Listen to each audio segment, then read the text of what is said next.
Hi friends, ഞാൻ ഇന്ന് വൈകുന്നേരം ഒരു ഹോട്ട് ആൻഡ് സ്വീറ്റ് അച്ചാർ തയ്യാറാക്കി വെക്കാമെന്നുള്ളൊരു കണക്കൂട്ടലിലാണ് ഇത് തുടങ്ങുന്നത്. ഞാൻ ഇടയ്ക്ക് ചെയ്യാറുള്ളതാണ്. ഇതിനു വേണ്ടി നമ്മൾ കുറച്ച് ഇൻഗ്രീഡിയൻസ് ഒക്കെ ഇവിടെ തയ്യാറാക്കി വെച്ചിട്ടുണ്ട്. ഒരു നാരങ്ങ വാട്ടി വെച്ചിട്ടുണ്ട്, കാന്താരിയുണ്ട്, കടുക് പൊടിച്ചു വെച്ചിട്ടുണ്ട്, ഉലുവ പൊടിച്ചു വെച്ചിട്ടുണ്ട്, വിനീഗറുണ്ട്, കായപ്പൊടിയുണ്ട്, ഈന്തപ്പഴമുണ്ട്. ഡേറ്റ്സ് ഇട്ട അച്ചാറാണ് ഉണ്ടാക്കുന്നത്. വെളുത്തുള്ളി ക്രഷ് ചെയ്താണ് വെച്ചിരിക്കുന്നത്. അതുപോലെ ഇഞ്ചിയും ക്രഷ് ചെയ്ത് വെച്ചിരിക്കുകയാണ്. കരിവേപ്പില. ഇത്ര ഇൻഗ്രീഡിയൻസ് വെച്ചിട്ടാണ് ഇന്ന് ഞാൻ ഹോട്ട് ആൻഡ് സ്വീറ്റ് അച്ചാർ തയ്യാറാക്കാൻ പോകുന്നത്. ചെറിയൊരു വർക്ക് ഏരിയ ഉണ്ട്. വർക്ക് ഏരിയക്കകത്ത് കിച്ചണിനകത്താണ് ഇത് പ്രിപ്പയർ ചെയ്യുന്നത്. ഇതിനു വേണ്ടി നമ്മൾ നല്ലെണ്ണയാണ് ഉപയോഗിക്കുന്നത്.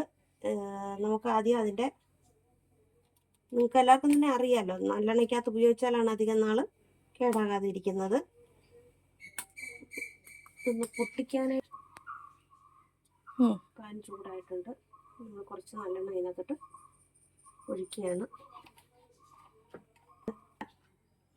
ഞാൻ സൗദിയിൽ നിന്ന് എൻ്റെ ഹസ്ബൻഡിൻ്റെ ചട്ടക അടിച്ചുകൊണ്ട് പോകുന്നതാണ്.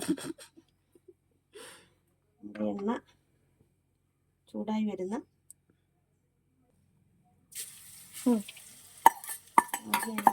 ഇഞ്ചിയാണ് കൊടുത്തിരിക്കുന്നത്.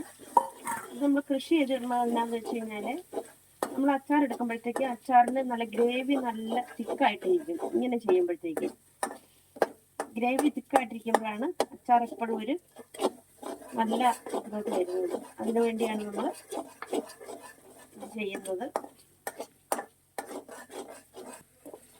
പെട്ടെന്ന് മൂത്ത് കിട്ടുന്ന ഇഞ്ചി എന്നല്ല, എല്ലാ സാധനങ്ങളും നമ്മൾ വഴറ്റുന്ന സാധനങ്ങളെല്ലാം പെട്ടെന്ന് മൂത്ത് കിട്ടുന്നതിന് അല്പം ഉപ്പുപൊടി ചേർത്ത് കഴിഞ്ഞാൽ പെട്ടെന്ന് മൂത്ത് കിട്ടും. നമ്മുടെ ഇഞ്ചി ഒരുവിധം വഴന്നു വന്നിട്ടുണ്ട്. അതിനകത്തോട്ട് നമ്മൾ വെളുത്തുള്ളിയാണ് ഇടുന്നത്. വെളുത്തുള്ളി എത്ര ചേർത്താലും നല്ലതാണ്. കൊളസ്ട്രോൾ ഉള്ളവർക്കൊക്കെ വെളുത്തുള്ളി ഒരുപാട് നല്ലതാണ്. ഞാൻ അച്ചാർ ഇടുമ്പോൾ എപ്പോഴും ഇച്ചിരി വെളുത്തുള്ളി കൂടുതലാണ് ഇടുന്നത്. അപ്പം നമുക്ക് ഇതിലൊരു പ്രത്യേക അളവൊന്നുമില്ല കേട്ടോ. എൻ്റെ ടേസ്റ്റിനാണ് എൻ്റെ അളവ്. എനിക്ക് പ്രത്യേകിച്ച് ഒരളവൊന്നുമില്ല. ഇതും ഒരുവിധം നന്നായിട്ട് വഴങ്ങണം. വഴറ്റി കഴിച്ചിട്ട് അടുത്ത ഇൻഗ്രീഡിയൻ്റ് ഇടണം. ഐറ്റം എന്ന് പറഞ്ഞാൽ നമ്മുടെ കാന്താരിയാണ്. കാന്താരീനെ ഇടുമ്പോൾ ഇച്ചിരി സൂക്ഷിക്കണം, പൊട്ടിച്ചെറിക്കും. കാരണം ഇതിൻ്റെ ഞെട്ട് ഭാഗത്തിന് കട്ടിയുള്ളതുകൊണ്ട് നമ്മൾ അവിടെ അങ്ങനെ ഉരിയിക്കാറില്ല. ഞെടുപ്പെടുക്കുമ്പോൾ ചിലതൊക്കെ പോരും, ചിലത് അവിടെ ഇരിക്കും. അങ്ങനെയുള്ളത് ഒന്ന് പൊട്ടിത്തെറിക്കാൻ സാധ്യത ഉണ്ട്. അപ്പം നമ്മൾ കാന്താരി ഇട്ട ശേഷം ഒന്ന് മൂടി വെക്കുന്നത് നല്ലതായിരിക്കും. ഇഞ്ചിയും വെളുത്തുള്ളി ആയതുകൊണ്ട് അവനിങ്ങനെ അടുക്കി പിടിക്കാൻ സാധ്യത ഉള്ളതുകൊണ്ട് ഇടയ്ക്കിടയ്ക്ക് നമ്മൾ നന്നായിട്ടൊന്ന് ഇളക്കി കൊടുക്കണം. ഇത് നന്നായിട്ട് വളരാതെ നമ്മൾ ഉണ്ടാക്കി കഴിഞ്ഞാൽ നമ്മുടെ അച്ചാർ മുട്ടുപോകും. ഇതിൻ്റെ ജലാംശം മൊത്തം പോയി നല്ലതായിട്ടൊന്ന് വഴന്ന് കിട്ടണം. അതുവരെ നമ്മളിത് ഇളക്കിക്കൊണ്ട് ഇരിക്കണം. ഇടയ്ക്കിടയ്ക്ക് ഇളക്കണം.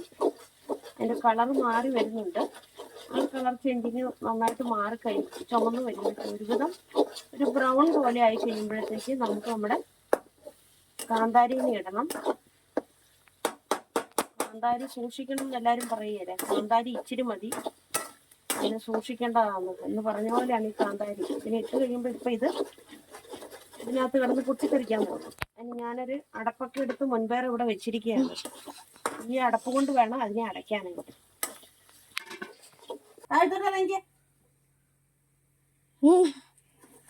അവന് ഇന്നലെ 2 എണ്ണം കൊടുത്ത് ശരിക്കും അങ്ങോട്ട്. അതിന്റെ ചൂടുണ്ട്, അതുകൊണ്ട് എന്ത് പറഞ്ഞാലും നല്ല അനുസരണയാ. താഴ്ത്തിറങ്ങാൻ പറഞ്ഞാൽ താഴ്ത്തിറങ്ങും, പുറത്തിറങ്ങാൻ പറഞ്ഞാൽ പുറത്തിറങ്ങും. ഇന്നലെ അടിച്ച പടി കാണുമ്പോൾ 100 ഓടും. സമയത്ത് ഇച്ചിരി കുരുത്തക്കാട് പറഞ്ഞേ ഉള്ളൂ. ആള് ജോളിയാണ് എപ്പോഴും. ഇനി നമ്മൾ നമ്മുടെ കാന്താരീനെ ഇടുവാണ്.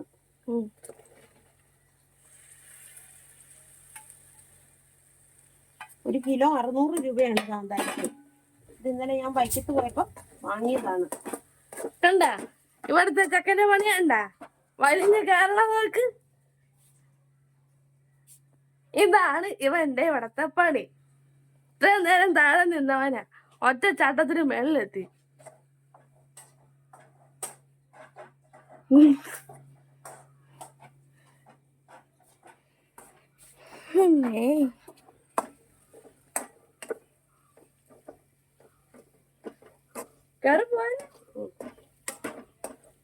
നമ്മുടെ കാന്താരി അങ്ങനെ വെളുത്തുള്ളിയും ഇഞ്ചി കാന്താരി ഇത് മൂന്നും കൂടി നന്നായിട്ട് കിടന്നങ്ങോട്ട്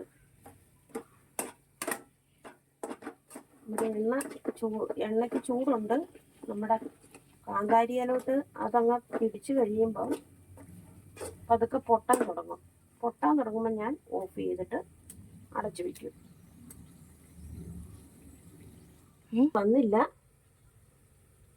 പൊട്ടിത്തെറിക്കാൻ തുടങ്ങിയില്ല. എനിക്ക് തോന്നുന്നു ഞാൻ എൻ്റെ ഞെട്ട് കണ്ടിച്ചപ്പോൾ ഏകദേശം എല്ലാത്തിൻ്റെയും പതുക്കെ പറഞ്ഞു തീർന്നില്ല, അതിന് പതുക്കെ പൊട്ടാൻ തുടങ്ങി. ഇച്ചിരി നേരം ഞാൻ അടച്ചു വെച്ച് ഉണ്ടാക്കിയപ്പോൾ ഇതുപോലെ കാന്താരി തെറിച്ച് എൻ്റെ കണ്ണ് പോകേണ്ടതായിരുന്നു. കണ്ണിൻ്റെ എൻഡിൽ വന്ന് കൊണ്ട് ഇവിടെ ഇത്തിരി കരിവാളിച്ച് പോയായിരുന്നു. ആ ഒരു ഓർമ്മ നിന്നുകൊണ്ടാണ് ഞാൻ വേഗം തന്നെ ഒരു അടപ്പൊക്കെ ഇന്ന് നേരത്തെ എടുത്ത് വെച്ചത്. കഴിഞ്ഞ പ്രാവശ്യം അത്രയും ഞാൻ അങ്ങോട്ട് കെയർ ചെയ്തില്ലായിരുന്നു. അതുകൊണ്ട് എനിക്കിപ്പോൾ തുറക്കാനും തന്നെ ഇച്ചിരി പേടിയുണ്ട്. എന്നാലും ഇങ്ങനെ പൊട്ടിത്തെറിക്കാതിരിക്കാൻ എന്തെങ്കിലും ടിപ്സ് ആർക്കെങ്കിലും അറിയാമെങ്കിൽ പറഞ്ഞു തരണം കേട്ടോ. എനിക്ക് പ്രത്യേകിച്ച് ടിപ്സ് ഒന്നും അറിയത്തില്ല ഇതിൻ്റെ. ഇതിന് നമ്മളൊരു പാത്രത്തിലോട്ട് കോരി വെച്ചതിന് ശേഷമാണ് നമുക്ക് ഈന്തപ്പഴം വഴറ്റാനുണ്ട്. ഈന്തപ്പഴത്തിനെയും കൂടി ഇതിനകത്ത് ഇട്ട് വഴറ്റാം. അന്നേരം കുഴപ്പമില്ല. ഈന്തപ്പഴം കൂടി നമുക്ക് വേണമെങ്കിൽ ഇതിൻ്റെ കൂടെ തന്നെ ഇട്ട് വഴറ്റിയെടുക്കാം. അതുകൊണ്ട് ഇടയ്ക്ക് ഇങ്ങനെ ഇതേക്കറി ഇങ്ങനെ പിടിക്കുമ്പോൾ നമ്മളൊരു കത്തി എന്നെങ്കിലും ഉപയോഗിച്ച് ഇതിനെ തോണ്ടിയിടണം. നമ്മൾ തട്ടിയിട്ടാൽ ചിലപ്പോൾ അത് പോകത്തില്ല. ശരിയാണ് കേട്ടോ. ഇന്ന് മാമ്പഴപ്പുളിശ്ശേരിയായിരുന്നു ഉച്ചയ്ക്ക്. ഉള്ള സ്ഥലത്തല്ലേ അറേഞ്ച് ചെയ്യാൻ പറ്റും.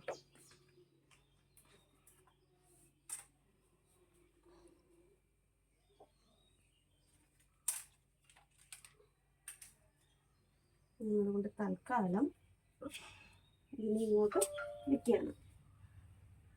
ഇനിയാണ് നമ്മുടെ എല്ലാം കൂടി ചേരുവകളെല്ലാം കൂടി ചേർക്കാനുള്ള പാത്രം നമ്മൾ അടുപ്പത്തോട്ട് നിൽക്കുന്നത്. ഇത് ചൂടായി വരാൻ കുറച്ച് സമയം എടുക്കും, ഉണ്ടാര്യമായത് കൊണ്ട്. വളരെ കുറച്ച് എണ്ണ മതി കഴിഞ്ഞു.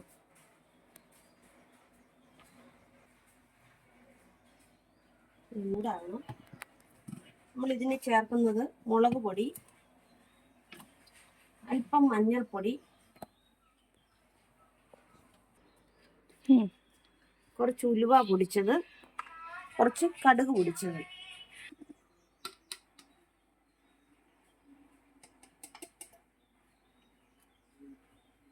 കുറച്ച് മുളക് പൊടി. അതായത് ഞാൻ ആദ്യമേ പറഞ്ഞല്ലോ, ഇതിന് പ്രത്യേകിച്ചൊരു അളവൊന്നുമില്ല. എൻ്റെ ടേസ്റ്റാണ് എൻ്റെ അളവ്.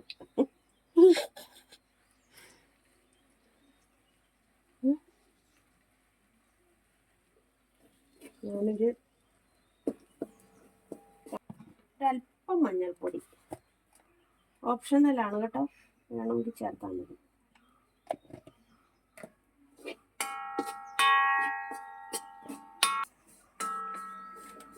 ഉലുവ പൊടിച്ചത്,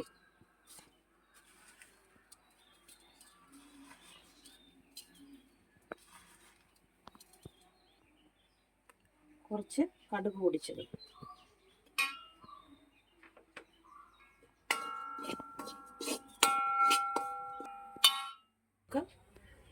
ആവശ്യമുള്ള വിനാഗിരി ഒഴിച്ചു കൊടുക്കും.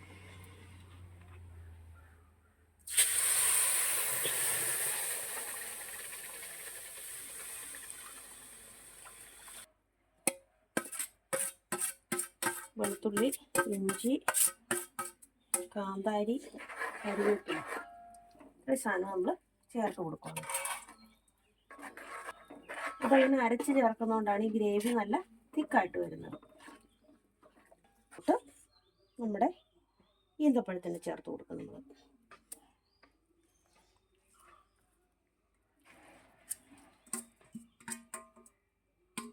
ഈന്തപ്പഴം എടുത്ത് അതിനകത്തോട്ട് ചേർന്ന് കിട്ടാൻ ഇച്ചിരി താമസമുണ്ട്. അതുകൊണ്ടാണ് നമ്മൾ ഇത് ആദ്യമേ ചേർക്കുന്നത്.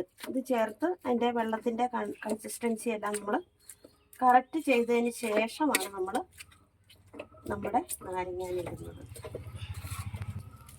അങ്ങനെ ചെയ്താലും നമുക്ക് നാരങ്ങ ഈ ഈന്തപ്പഴം നാരങ്ങയെങ്കിൽ ജോയിൻ്റ് ആക്കാനായിട്ട് എളുപ്പമുണ്ട്. ഇച്ചിരി ചോറെടുത്ത് കഴിക്കാൻ എനിക്ക് തോന്നുന്നു. നല്ല സ്മെല്ലൊക്കെ വരുന്നുണ്ട്. സ്മെല്ല് വരുന്നുണ്ടോ ജിന്നു? നല്ല സ്മെല്ല്. ഇനി ഇതിനകത്ത് നമുക്ക് ചേർക്കാൻ ഒരു സാധനം കൂടിയുണ്ട്.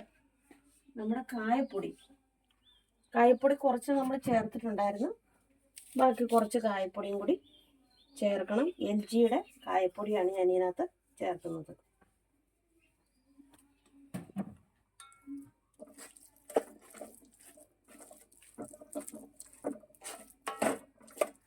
അതുകൊണ്ട് നമുക്ക് വെള്ളം വേണമെങ്കിൽ അല്പം വെള്ളം തിളപ്പിച്ച് പിന്നെ ഒഴിച്ചാൽ മതി. ഇപ്പം വേണ്ട. നമുക്ക് വിനാഗിരിയോ അങ്ങനെ എന്തെങ്കിലും വേണമെങ്കിൽ നമ്മൾ ഫൈനലാകുമ്പോൾ ചെയ്താൽ മതി. വെച്ചിട്ടാണ് ഇത് ചെയ്തിരുന്നതെല്ലാം. ഇനി അടുത്ത തീ നമ്മൾ കൂട്ടി വെക്കുകയാണ്.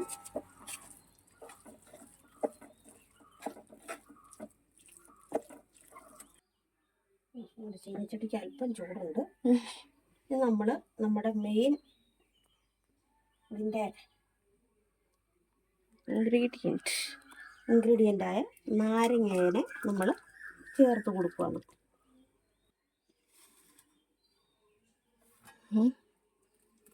ഇനി നമ്മളിതിനെ പതുക്കെ ഒന്ന് എല്ലാവരും യോജിപ്പിച്ച് തീ അങ്ങ് കുറച്ച് വെച്ചിട്ട് നന്നായിട്ട് യോജിപ്പിച്ച് ചേർത്ത് ഉപ്പോ പുളിയൊക്കെ വേണമെങ്കിൽ നമുക്ക് ചേർത്ത് കൊടുത്താൽ മതി. ഇനി എന്താ ഒരു ഭംഗി!